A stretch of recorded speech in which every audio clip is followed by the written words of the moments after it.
Known as a daily occurrence at school.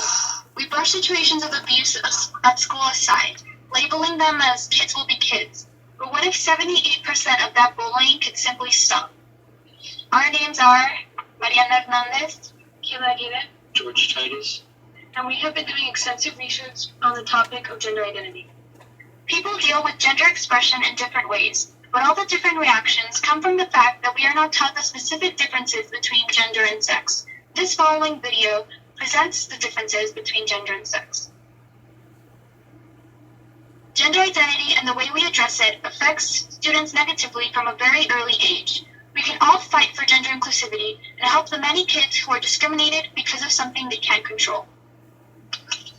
For our analysis, we concluded that the problem is very complex and the discrimination that follows many individuals who identify as transgender and non-conforming is daily and a life-changing experience. After the extensive research, we also concluded that the main source of this problem was the fact that gender identity is not taught at schools. However, when gender identity is introduced to students, it is often on the basis of stereotypes and generalized ideas of how a girl and boy should act.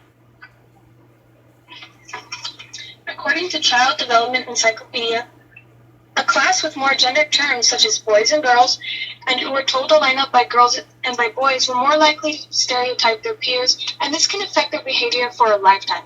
According to Kimberly Keelty, a gender rights activist and writer for the Huffington Post, they experience a daily discomfort of having to correct people. Even though this is not an extreme case, it still shows how every person who is gender non-conforming is affected just because of the way they are, that we are taught to address someone. Based on these two articles, we can deduce that the problem is how we are exposed to gender. The things that we are told in school at a young age stick with us until adulthood. We then are taught to believe that such teachings are acceptable and end up affecting other people. Whether we bully someone, misgender someone at the store, or offend someone we care about, all these are examples of the negative effects that this problem creates. In order to solve this problem, we created 3 criteria. Those criteria were that our solutions had to be inclusive, informative, and easy to understand.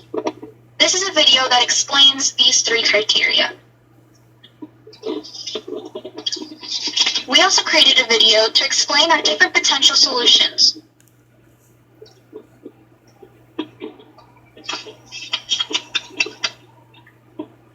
Inclusivity is a very important criteria that we need because of the conflict that arises between gender nonconformity and religion.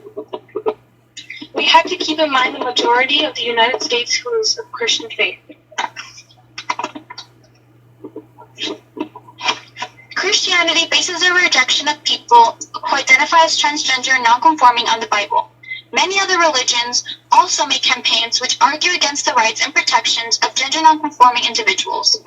Another very important criteria is that it is informative. There can't be any objective information because of the fact that many people have conflicts with the idea of gender.